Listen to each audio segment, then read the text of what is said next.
That knife brings a terrifying curse. The schoolyard was nothing but a slab of concrete with 4 rusty poles that once served as basketball goals. Beyond that was a field of grass that stretched out to an 8-foot-high chain-link fence. The fence was there to reassure the parents, especially the parents whose children were bused across town, that their kids were safe from the dangers of the surrounding inner city. A fortress in the midst of an apocalyptic landscape. White kids from Antioch were bused to a predominantly black neighborhood. The noble, righteous reason was to diversify schools and bring racial strife to an end through exposure and familiarity. The practical reasoning, or so my dad believed, was economic. The school was dilapidated and underfunded. The conspiracy was founded on the belief that rich white families would be forced to pay for the school's reconstruction. The problem with that theory is that there were no rich families in Antioch. The highest strata achieved in my neighborhood was middle class. Antioch was very economically diverse. There were kids that had everything they needed and other kids who struggled to make it look like they owned more than 2 pairs of blue jeans. All these kids lived together in one place. There was one particular street that represented the quintessential category of those living without. It was a dead-end street that abruptly stopped at the edge of the forest. It wasn't circular, so you could turn your car around. The houses were very small, with about 4 rooms each. It was as if the construction company had leftover materials and decided to downscale so as not to have anything go to waste. I almost believed they would have built a 1-room log cabin if that's all they had left. That street was rough. There was always a fight at the end of the street, or an audible argument between husband and wife or boyfriend and someone else's wife. There was always drama on public display. If you wanted to see how dysfunctional families lived, then that was the street to visit. I once had a kid from that area try to steal my bike with me still on it.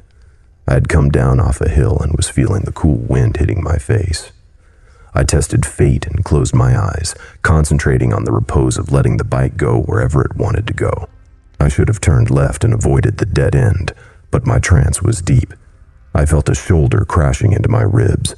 The bike and I fell to the road, my elbow hitting first, sending a spike of pain up through my arm.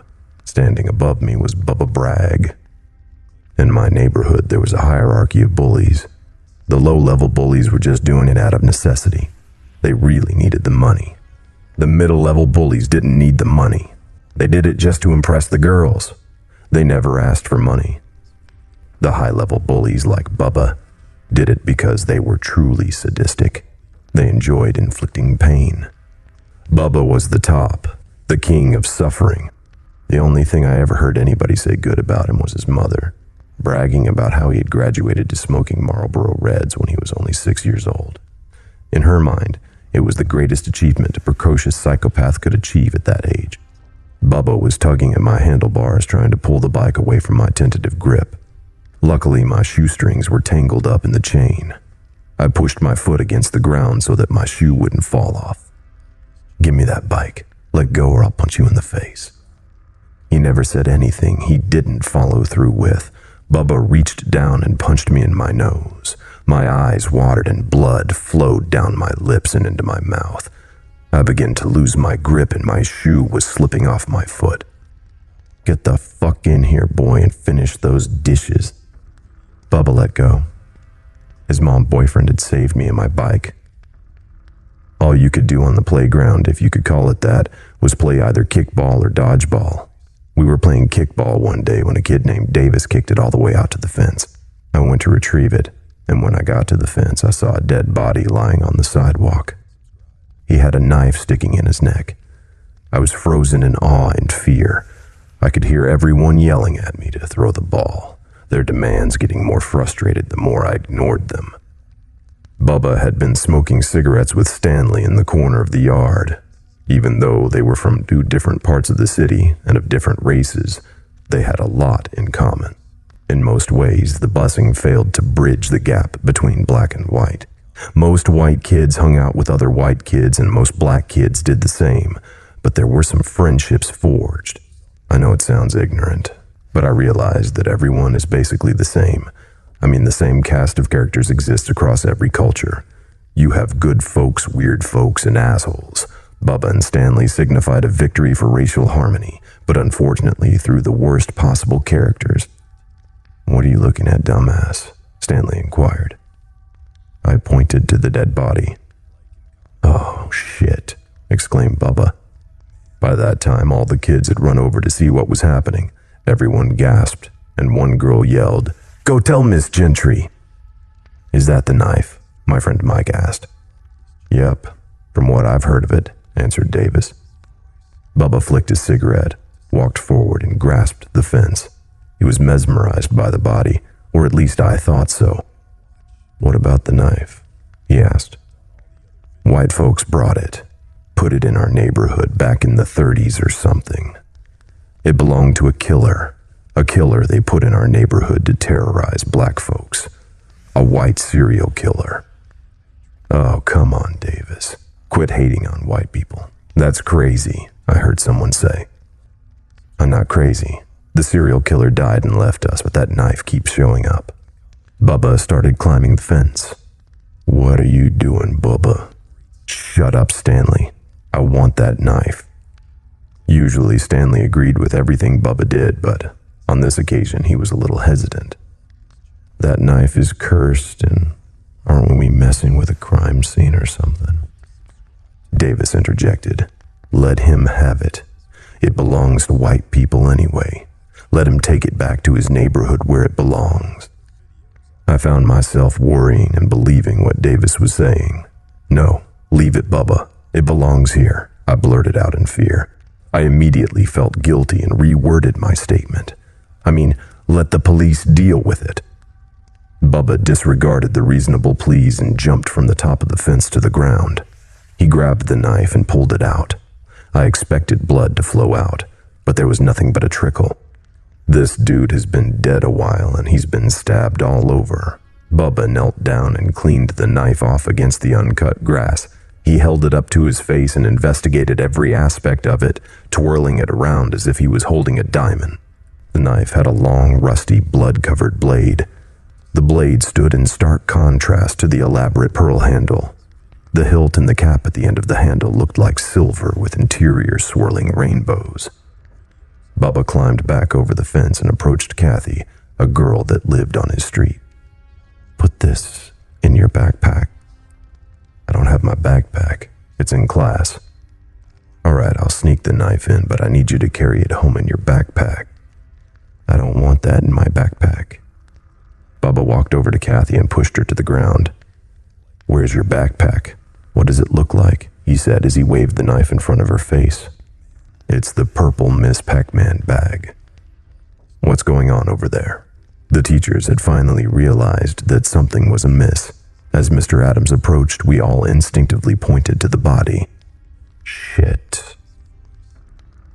2 weeks later, on an early Saturday morning, the rays of the sun peeking above the horizon, I was riding my bike through the neighborhood.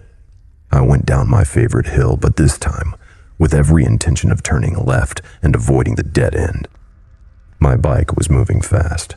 Pedaling was useless, so I coasted to the bottom of the hill, believing I could make the turn without pressing the brakes. I imagined myself leaning deep, my knee hovering an inch above the road, like those racing motorcyclists. As I went into the turn, leaning my bike to the left and more than an inch from the ground, I heard a scream. I pushed back on the pedals, coming to a hard stop and knocking myself off the bike. The scream was coming from Bubba's house. His mom had run out into the yard, yelling that her son had gone crazy. Bubba ran out after her and pushed her to the ground. He climbed on her back and started stabbing her. She struggled to push herself up, but Bubba shoved her head into the ground and stabbed her in the neck. Bubba looked up and noticed that I had been watching. He pulled the knife out of his mom's neck and started running after me. I got off the ground and hopped on my bike. Struggling against inertia, my bike moved slowly. It felt like I was pedaling with 10-pound weights on my feet. I couldn't get the damn bike moving fast enough. Bubba gained a lot of ground. I found a much-needed burst of energy when I looked back at Bubba and saw that his eyes were white. without pupils, and there was blood around his mouth. I could hear him breathing loudly. He reached out and barely missed grabbing the seat bar. The pedals felt easier to move as I gained momentum. I stood up to gain more energy and swayed from side to side, thinking that's how you go faster. I put a little more distance between him and me, but I had a problem. I had 2 ways to go, but either way involved me pedaling up a hill. I wasn't fat, but I was no athlete. The first hill was less steep and closer. The other hill was on down the street, but far steeper and more difficult to climb. I usually couldn't even make it up the hill. I would have to get off my bike and walk it the rest of the way, but that's the hill I chose. It would give me more time to pedal on a flat street with no ascent. When I got near the hill, I looked back. Bubba was still pursuing me. He ran with the knife in his hand, never without a pause or a moment to catch his breath. His energy was inexhaustible. As he came to the intersection with the smaller hill, a car ran the stop sign and crashed into Bubba, slinging him in the air and across the street. He fell back to the ground, torso bending back, snapping his head in an awkward position and slamming against the street. Bubba lay dead still. A man got out of the car and walked over to Bubba. I was too far away to hear anything, but I could tell by his mannerisms that he was panicking, yelling at Bubba, probably pleading for him to wake up and be all right. Bubba was not all right. He died. I confess, I wouldn't miss him, but I was concerned with what would happen with that knife. I waited for a little bit just to make sure he didn't move. When enough time had passed and I felt a little safer, I pedaled back down to the scene. The man was indeed pleading, talking to himself, praying to God, and apologizing to Bubba. "Is he dead?" I asked. "No, he's all right. He just passed out. Call an ambulance." "Where do you live, boy?" "Hurry up. Go, damn it." "I don't live far," I said, "but how about I knock on someone's door?" I didn't need to because by that time the noise had awakened the entire neighborhood. They were slowly coming out of their houses, sleepy-eyed, curious zombies. I looked around for the knife. I didn't see it at first, but then there was a glint of light from the lawn behind Bubba's body. I casually walked over and picked up the knife. I got on my bike and rode up the smaller hill. I went as fast as I could to get to Mill Creek, convinced that the longer I had the knife in my possession, the more likely I would be possessed. When I got to the bridge, I didn't hesitate. I threw the knife into the creek, done with it forever, or at least I thought. 30 years later, I was shopping at Sunflower Grocery Store. I had bought a sandwich and large soda from the deli. It was a hot, sweltering day, so I didn't want to wait for later. It didn't take me long to finish off the soda, the loud, slurping sound signifying that there was no more left. I walked over to the dumpster to throw the cup away. There was a horrible smell, but I just figured it was the contents of the dumpster. The smell became worse as I approached, like a dead animal. It made me gag. Behind the dumpster, I saw a pair of feet. I walked behind the dumpster to get a better look. There was a dead man with a knife in his chest. I couldn't see the blade, but the handle was pearl white, accented with a shiny silver hilt and cap. I called the police. The detective that interviewed me seemed familiar. I asked him his first name. He told me his name was Davis. I told him that I thought we knew each other. "Yeah, I remember now. We went to school together," he responded. "Wow. Sorry we had to reunite under these circumstances." "Well, it only gets worse," I explained. "Have you seen the weapon?" "What?" "Yeah, of course I have. What's so special about it?" "A knife, just like any other." And then he stopped and seemed to be seeing something in his head, remembering something from his past. Damn, I knew I should have never moved to Antioch. I forgot all about that knife.